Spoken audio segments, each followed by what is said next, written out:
Hello, and you're very welcome to the Book Club at Leitrim Daily. My name is Mary Blake, and this is our first book to be discussing in the Leitrim Daily Book Club. And I have with me today Hilda King. How are you, Hilda? Hi, Mary. And Orlagh Kelly from the Reading Room. Hi, Mary. Good. Now, you'll notice we have a bit of a delay. We have the same problem as everybody in the country has. We can't be in the same room to have this chat. So we are all on our devices, our laptops, our phones, and we're all in the safety of our own houses. So forgive us if things are a little bit technically sound a little bit unusual. We'll do our best, but we thought it was important to get this book club out, because I know a lot of you have been reading along with us. Kevin McManus is not in the room. He had technical difficulties, so he gave us his opinions on the book, and we will listen to that in the course of the show. But I'll start anyway by handing you over to Orlagh, and Orlagh's going to give us a bit of an overview on this book. The book is called The Thursday Murder Club by Richard Osman. Orlagh. Thanks, Mary. Well, The Thursday Murder Club is set in a retirement village in England. It's contemporary, and it's based around this whole idea that people are independently living within this nice area, and one of their hobbies is what they do, because they're all retired, is that they meet every Thursday to go over cold cases, old murders, to see if they can solve them. And then I suppose not too long into the book, a murder takes place, and they set about trying to find this out, or who did it, and then it just evolves, and then there's another murder, and then there is a cold case or two. So there's a lot going on, so that's really what it is. Great. So why did you pick this particular book for our first book club? Well, because it was our first book club, and you don't know people's taste or feeling for it. So I wanted to go with something that's just an easy starter for 10. It wouldn't be too highbrow, lowbrow, hard, or challenging, because you just have to get a nice overview. I mean, I said at the time when we were talking about it that it would be an easy, and Kevin described it as cozy before he'd read it, that it's kind of Agatha Christie-ish modern. So it's just something nice and easy, just as a starter for 10. And come here, Hilda, what did you think of the book? Well, this is a book club, and a book club makes you read what you mightn't like to read. And that was a challenge for me, I'll have to say. The book I found was very light, but it was very long. The best thing I could say about the book, that Osman put senior citizens in center stage, and their intelligence and their experience in solving this murder. And that is the best thing I can say about the book. Elizabeth, one of the main protagonists, there's 4 in the murder club. Elizabeth leads the show, and she says something like, at a certain age, you can do whatever you fancy. No one tells you off except children or doctors. And they take that to the last. So you have, in the first part of the book, you have Elizabeth ingratiating herself with the local police, and Joyce being her accomplice. And Joyce really is a distraction, much more or less throughout the book, with her cakes and her lemon drizzle, and type of comments Joyce would make would be, oh, that must have happened on a Monday because we had shepherd's pie, or somebody saw a suspect because the afternoon TV show started at 3. So that was the sort of light humor Osman throughout the book. The second half of the book, I thought, had far too many characters with a lot of backstories. There was a few bits I have to point out that I did enjoy. I thought the scene where the Thursday Club bring Detective Hudson and his Donna in to have tea with them, and they put him in a very awkward tight settee with 2 either side of him, and he has scalding hot tea on a saucer, and he's sweating, and he can't do anything about it because he feels he has to be polite, and they end up more or less finding out from him that there are suspects. It's interesting things you brought up there, because I felt that as well about it. It's not often we see retired people front and center in a contemporary book. And I thought that that was the big quality of this piece of writing. But I thought there was almost a bang after the famous five about it. Absolutely, I agree with you totally. I couldn't help but think the same thing. You just expected the same reactions, and Abraham and Ron were sort of her Joyce, well, not so much Joyce, but Abraham and Ron were her dog's bodies. You know, you do this and I do that, and we'll come back together and have a little chat about it. And that's the way the book panned out. There was a lot of drinking wine and having cake as well, which, you know, lent itself to the whole lightness of the book. I thought that was it was very British, wasn't it? Very English. Very English. Yeah, I really felt it was. And like that, the unlikely sleuth, I suppose, you know, you know, I suppose, where would you not expect people to be solving murders? It would be in this community, I suppose. So nice that it dropped it into an unusual setting. And the setting was very nice, and it was very attractive, actually. I thought the location of it. No, I think you're right. I think it's the what I think was that it was really about that the older people were center, and that we normally sort of dismiss either young people or older people for not having, you know, for not validating their opinion. And I think he really made them very visible. And I thought that was wonderful. And their characteristics, even though they weren't fully formed 3D characters, I thought, because there's some elements of caricature, as you point out, but it still felt that they felt valuable, and what they had to say felt valuable. And even when he was inserting little bits of humor, or, you know, about what I think Ron called Donna once, you're something about dear, and she said, you can't call me dear, and he went, oh, sorry, love. You know, there's little sort of PC elements through it, I thought were just quite nice. It's quite light humor, but it was overly complicated as the second half of the book, as you say. But charming. There was something quite charming about it, and about the characters, and all. It showed that the older people, they were still the same personality types that they probably were. You know, they kept their characters very nicely. I thought Elizabeth a little bit of a head girl, wasn't she? She was a bit of a absolutely, but she was a bit bossy. What did you think? She was bossy. She was bossy and businesslike, and I mean, yeah, I suppose, you know, some of it I sort of felt he was tongue in cheek about a lot of it. She pulled in favors because she had obviously got a police background and things like that. But yeah, she was businesslike about it. Joyce's character was the other end of it. She was all, I mean, the last line of the book is something about, I must put in my apple crumble now, you know. Osman having gone through horrible deaths, recording different deaths in the community, you know. I don't want to give away some of the spoilers there, but she totally enjoyed herself. And I think the start of the second part of the book, she starts off saying, we've all been party to this murder, isn't it wonderful? You know, she thought this was delightful, which meant, oh, more investigation. I love investigation, you know. But I suppose the characters, the people that died in the recent weren't likable per se. So there was an element of cartoonish bit to them. So you didn't really feel too bad that they were gone. So that was the element of cozy that I suppose that you didn't really mind. Oh, well, okay, he's, you know, I won't again say who it was, but so you're not as invested in those characters, or you care for them because they weren't very nice. So they were doing that kind of easier, I thought. Because that's another thing that you brought up there. There was a lot of characters coming at you, a lot, and a lot of different weaving mysteries throughout that were unrelated, and you're wondering, is this all going to tie up or is it not? And I don't know if that was terribly necessary. What did you think, Hilda?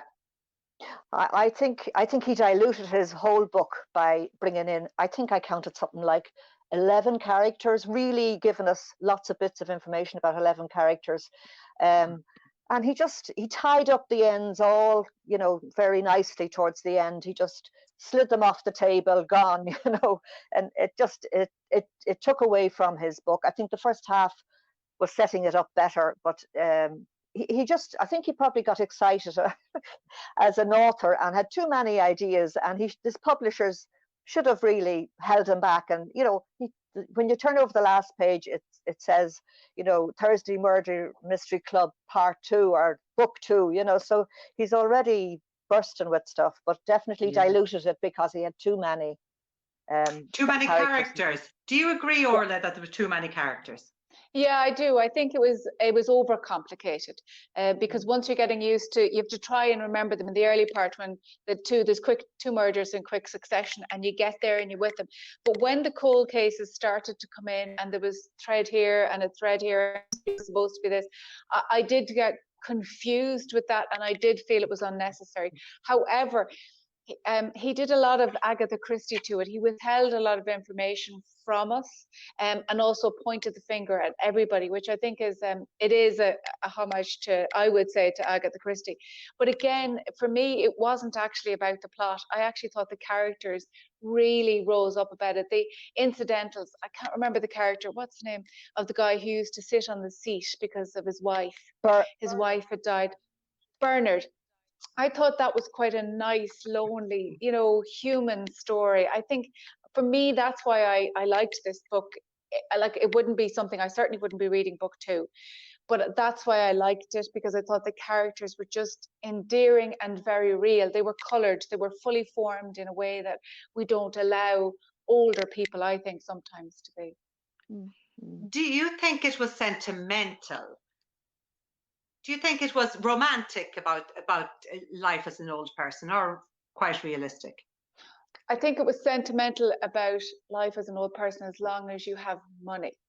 I think there was a very privileged element to that, because they're all independently living in their own apartments, and until they fall sick, then they move into the adjacent, I suppose, nursing home facility to mind them. So it is a very privileged existence. And you have to park that at the door. I know this. There's a few tokenisms going on, but yeah. So from that perspective, yeah. I thought he brought in a lot of dark elements, really. Like, as far as I suppose I have to be careful about spoilers again, but that character you mentioned, Bernard, had a dark ending, and she had this Penny and John. It's hard to remember. Yeah. And they were sort of there like a backdrop all the time. It was a strange sort of... So can you tell us about, Hilda, tell us about a little bit about the setting for Penny and John, so the audience can hear. Yeah, it was interesting that Osman used this as a sort of a backdrop to the story. But John sat by Penny's bedside every day. She seemed to be an ex-police woman, detective, I don't know. She had a stroke and she was unconscious, and he talked to her, and Elizabeth had great regard for her and came to visit her every day. But it wasn't very clear what the author was trying to do here, because John sat silently by the bed every day when Elizabeth told what had been happening in their investigations. But you can't, again, towards the end of the story, that unfolds as to why that happened. And do you think Osman put in the character of Penny just to temper that Enid Blyton vibe a little bit, to put a little bit of realism and reality into it? It was actually quite a puzzle to me why he put her in. I really didn't see the purpose of her at all. And she even said at one stage, PC de Freitas, you must come and meet Penny. And I thought, what's the purpose of that? So yeah, I was puzzled by that whole, was a bit of a blank to me. I didn't see what the purpose of it was. It ties into his final story.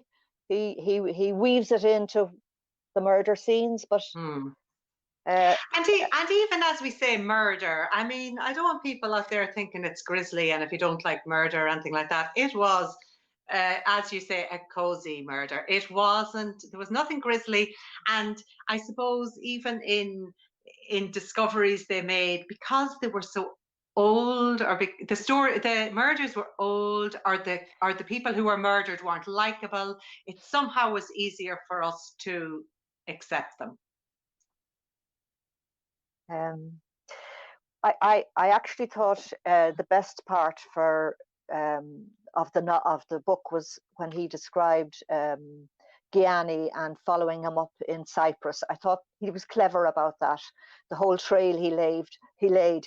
If that was if I was going to say a proper murder mystery, but that was the essence of it. He had a good, the way it's revealed in the end with Bogdan. I mean, we didn't even mention Bogdan. He was another character who came in very strongly at the end. It's like a horse race here, who comes in strongly at the end. Yeah, and I think that's the thing with murder mysteries. I don't read a lot of murder mysteries, but when I do, I kind of spoil it for myself, because I'm saying, oh, it was her. Oh, no, it was him. Oh, it was her. And it distracts me, and all these characters coming in. I suppose that's why he introduced so many characters, so that the spotlight wasn't just on one or two suspects, that you kind of thinking, actually, a lot of these people could have had motives, or there could be a reason. So I think now that we've got a little overview from ourselves, we'll hear what Kevin had to say about it. Good, yeah, be good to hear from a crime writer. I found this book okay. It just wasn't for me, though. It's a cozy mystery. It sort of reminded me of afternoon TV crime programs, kind of thing like the Father Brown mysteries, Miss Marple, Midsummer Murders, Murder, She Wrote, that sort of thing. It was all a bit too nice and soft and gentle and twee. It's set in a retirement village in England and was kind of divorced from reality, with its gently rolling hills and sunny summers, village fairs. It was very middle class, with tea and apple pie in the garden.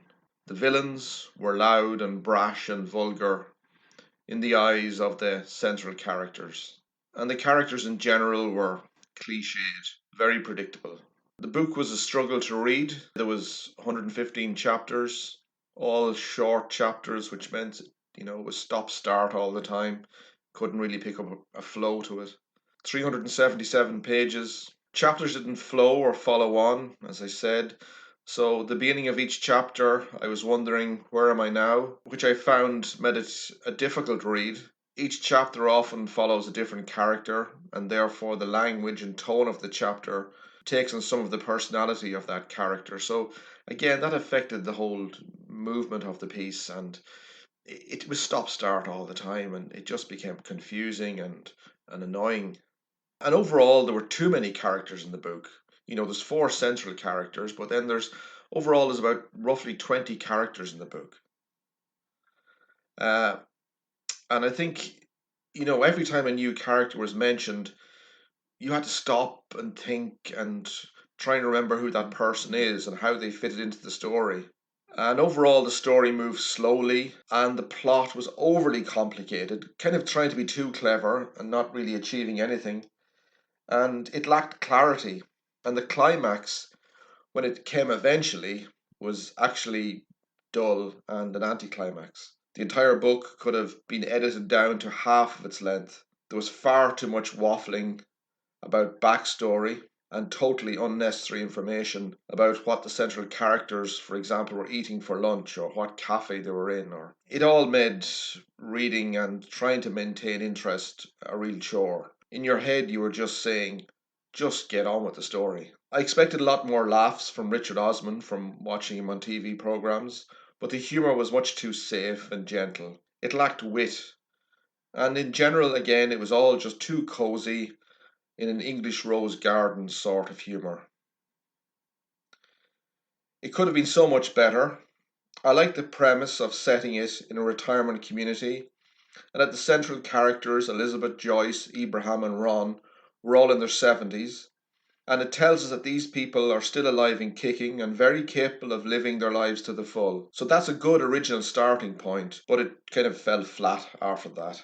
Now, I must admit that I'm probably in a minority with my views on this book, because it's a bestseller across the world, and Steven Spielberg is going to make it into a film. But it wasn't just for me. I prefer crime novels with a lot more excitement, atmosphere, and pace to them. But look, if you're into cozy mysteries, perhaps this is for you. But it's not my type of book. I probably would give it 3 out of 5 stars. Thank you. Well, that was an interesting review. What do you think, Orla? It's hard to disagree with him on a lot of it, because I think we've covered that, and certainly we would have said a lot of that. But what I would say is that, again, I just go back to some of the relationships. I was just thinking about Elizabeth and Penny, or Joyce and her daughter. This book is, as I said, there's probably too much in it. Again, we said too many characters, but I think the detail is in the relationships, like Joyce and her daughter, like trying to establish, saying to your daughter you're going to a vegan coffee shop, is that whole sense of trying to make a connection with your child. And just little things, Bernard with his wife, or maybe Elizabeth and Penny. Yeah, I struggled to see what was the point of that, but I thought maybe it's that sense of friendship, that longevity, that need, just how it affects you, just being friends, and when somebody is ill. So I think there was a lot in there, but he probably threw too much in at it, and therefore it diluted the whole point of some of the stuff. I see. What did you think, Hilda, of Kevin's review? Do you think it was fair? Absolutely, yeah. He's spot on as far as I'm concerned. I did think it was a stop-start read. It was too complex. It was too long, as I said myself. Yeah, I agreed with him, nearly everything he said. And I would also say, if I was to pick up a crime novel, I would like it to be intense and hold my attention and want me to turn the page. And that's what I would like to read. This, it didn't do that, and it didn't set out to do it, but it was, it was sort of between the two. It was trying to be humorous and at the same time have a murder plot going on. No gory details or anything like that. So I don't know. I just felt Osman was probably knew his target audience, and off he went, and he, as Kevin said, he's in the bestsellers list, and you can see the film. You can see it as you read the book. Sorry. It has been optioned, as Kevin said, by Okay. Steven Spielberg. Yeah. So Yeah, I did. really, I'd say Richard Osman doesn't care too much what the Book Club at Leitrim Daily think of him when he has that. And from looking at other reviews, I mean, people love this book. So there is something warm and engaging about it. And I think that really has to be down to just those characters, those motherly or grandmotherly characters.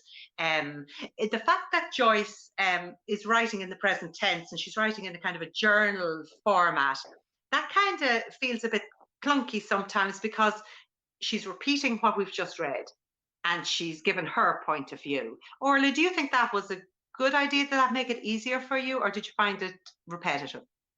Well, I found that it threw me out of the story, because you, as Kevin said, you have to switch as to who you're with now, and sometimes that worked and sometimes it didn't.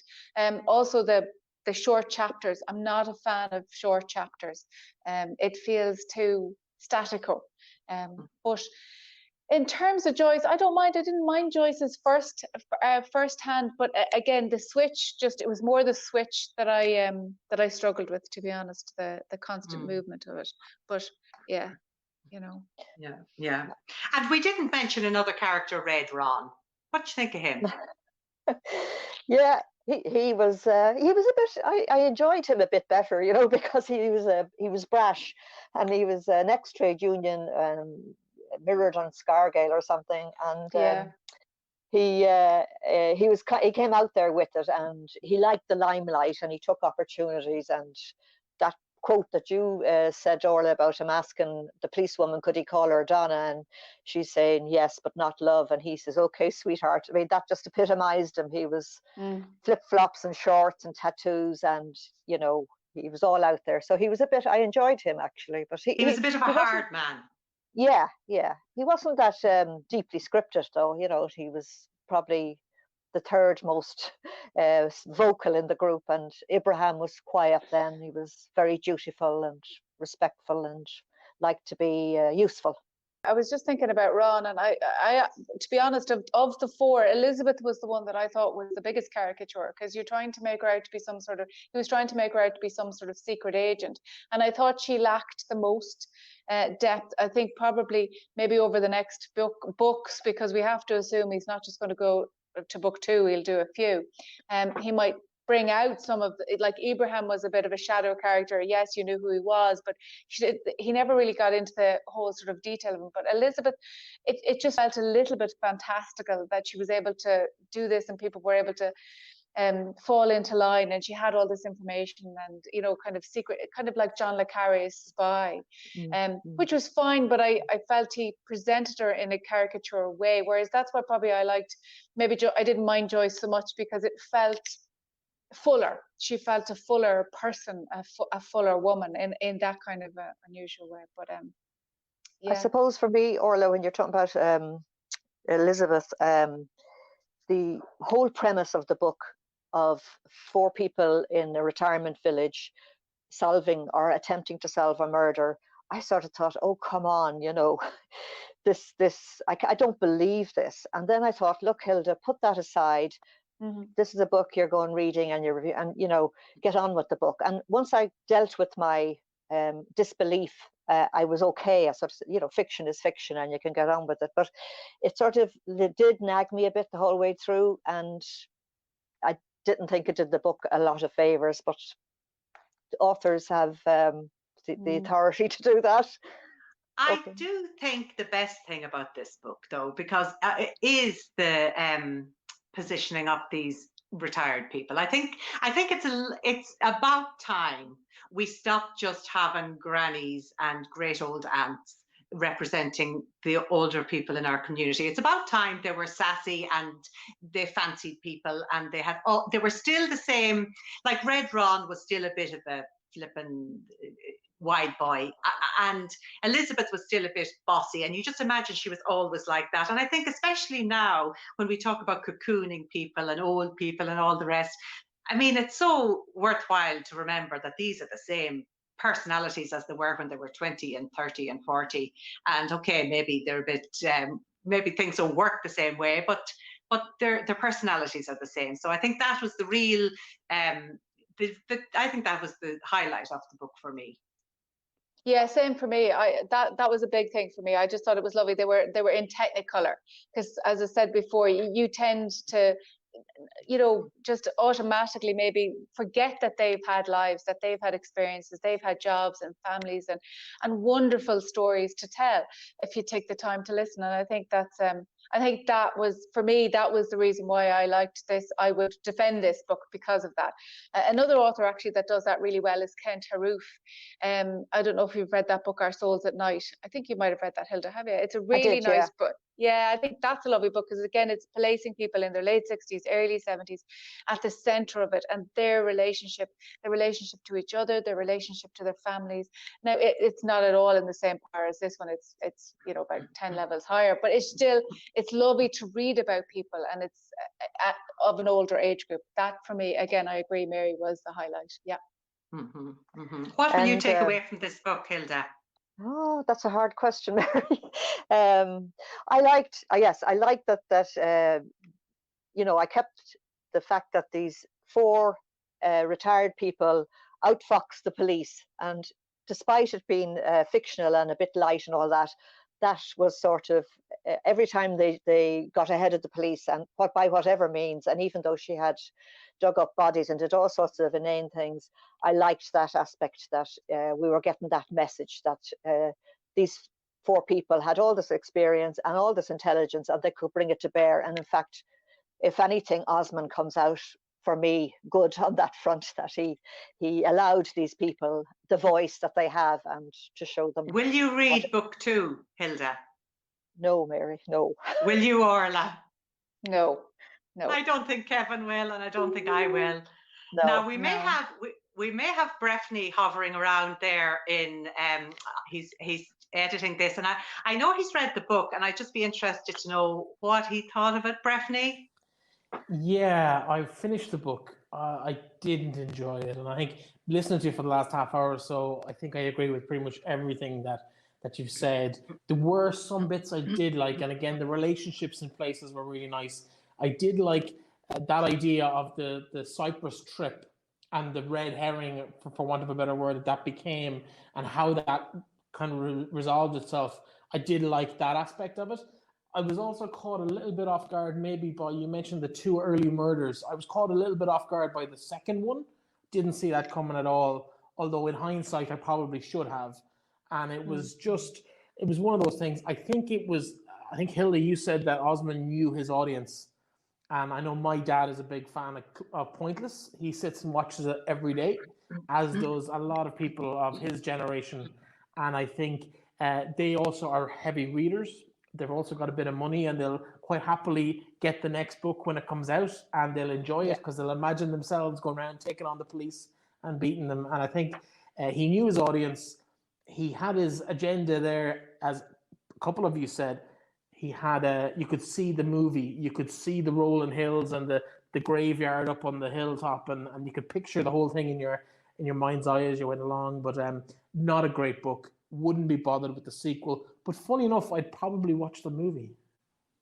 Interesting. I think I'm wondering, I see Kevin gave it stars out of 5. What would you give it, Breffney? Or is that cruel? I think I expected better. And I think it'd be somewhere around 2.5, maybe. Just not quite 3. 3 seems a little bit too generous. About 2.5 stars, maybe. Orla, do you give stars to books, or is that just mean? I don't tend to know, because no, I don't. But if you're asking me to, I will. I hadn't thought about that. I'd probably give it a 3, because it was the relationships, the individual relationships, and also, again, as we've said several times, the centering of older people as the main characters. For me, that was the winner. Hilda? Yeah, I'm afraid I'd go for a 2. Because he made me work to read that book, and you know, it was long, and I mean, he gets 2 because he was so positive about senior citizens. Yeah. But after that, it was really hard work, really. Orla? I was going to say, what would you give it, Mary? I'd say 2.5 too. I couldn't say it was badly written. I mean, he can clearly write, but it was a bit meandering and a little bit, a lot of threads coming out that you just thought could have been tidied up. I was going to say, just because obviously we're all readers, so I mean, did you read anything else this month that would have been? Because it was a long read, but it was a quick read too. You know what I mean? It wasn't taxing. Did you read anything of value or good? Well, in fact, I read the Thursday Murder Club maybe too soon, because I really had to read it so much to remember all the ins and outs of it for the podcast. But in between, since I finished the Murder Club, I read Where the Crawdads Sing by Delia Owens, which is in the bestsellers as well. But my goodness, it's a far superior book if you were to compare them. And it's also a first book, as far as I know. That's Osman's first novel and Delia Owens' first novel. But yeah, no, it's a very engaging book, and you would want to keep reading it. And it's a great story. It's a fine book, and it's a book that is being made into a film, I think, at the moment.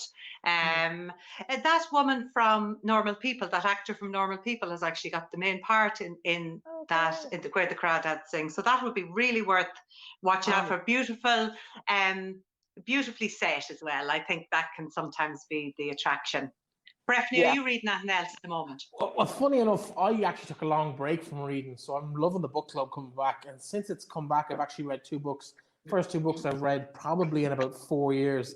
That's the danger with writing a book. You kind of fall out of love with reading. You read so much. I read Champagne Football. Probably not for anything for any of you, but it has been top of the bestseller list for the last 4 to 6 weeks. And I know the author. I went to college with Mark Tye, and I know a lot of the people involved, and I'm involved in football. So I know a lot of people who are mentioned in the book and interviewed in the book. And no surprises really, other than the sheer scale and audacity of a few people who are in charge of Irish football. So would you recommend that, Breffney, to non-football fans, or do you think you got to know your football?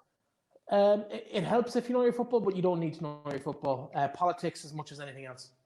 I don't read. I don't follow football, but I actually also read that book as well. Champagne Football. Oh my God, I read it with my mouth open. It was shocking. It's shocking. I think actually everybody should read it, because you'll know the players in the main players within it. The names are all going to be familiar. You won't necessarily know the hierarchy, but my God, it's astounding. I thought one of the lines that comes at the end of the book was really brilliant. It just said that Delaney's relationship with reality is just not there. And I thought, yeah, that's true. It's amazing. Shocking stuff. I have a few books on the go at the moment as well. I don't know, I have a habit of half reading books and starting a book and then saying I'll read that in bed and I'll read this during the day. I'm reading a play at the moment, The Beauty Queen of Lenann by Martin McDonagh. I've started reading a good few plays at the moment, and I just love his writing. Sometimes I just love reading a play because it takes out all the other stuff. You're just looking at the dialogue, and his writing is amazing. It's kind of a bit of singing there, but he really understands the west of Ireland, and I love his plays. So I just thought I'd read that play. So I'm reading that at the moment. Michael Harding's book I have on the go as well at the moment, which is lovely to read. We're hoping to get him in here and have a chat. So yes, and Seamus O'Rourke's book. Oh, lads. So that's great, crack. Seamus O'Rourke's book is a book that you can really pick up and read a chapter on its own.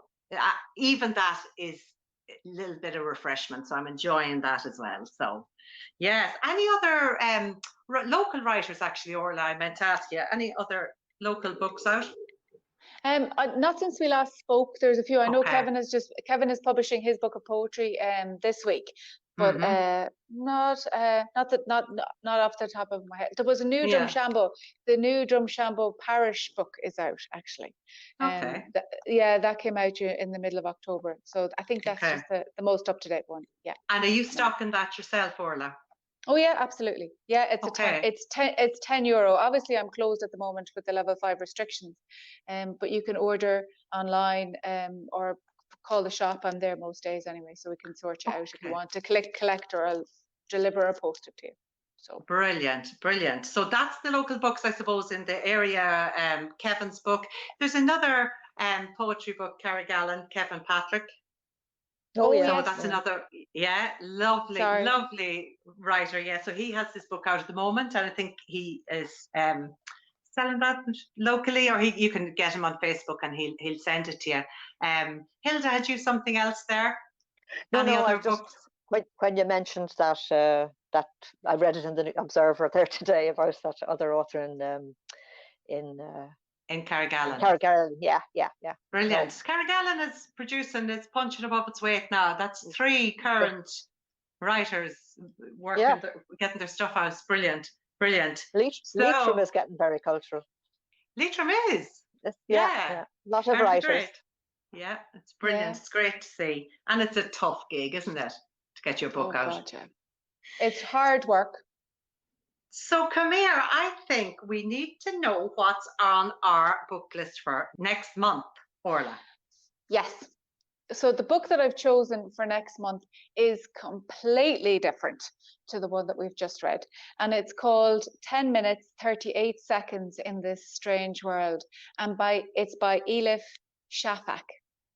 And it's the story of a sex worker, and she's just been brutally murdered. And we meet her in the last 10 minutes and 38 seconds of this world. And Elif Shafak did a research and found that when the body dies, when the heart is gone, once it stops beating, you still have 10 minutes of memory within.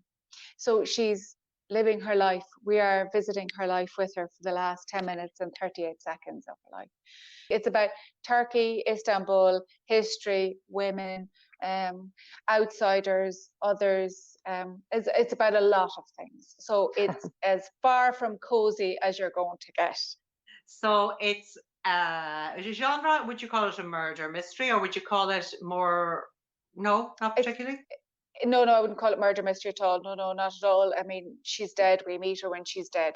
It's I would say literary. Probably of the literary genre. So okay, wow. And has he written? Have we had anything from him before, Orla? Well, it's a she actually. She. Yeah, She's a Turkish writer, so she's written The Bastard of Istanbul, Three Daughters of Eve. She writes a lot about where she's from, and actually she's banned really in Turkey because she's a feminist. She writes about things that they don't think are appropriate. This book is particularly banned in Turkey because she's writing about the others, different people's lives, trans people, sex workers, all of that sort of stuff. So she's a very interesting writer in those terms. She's also She's very brave.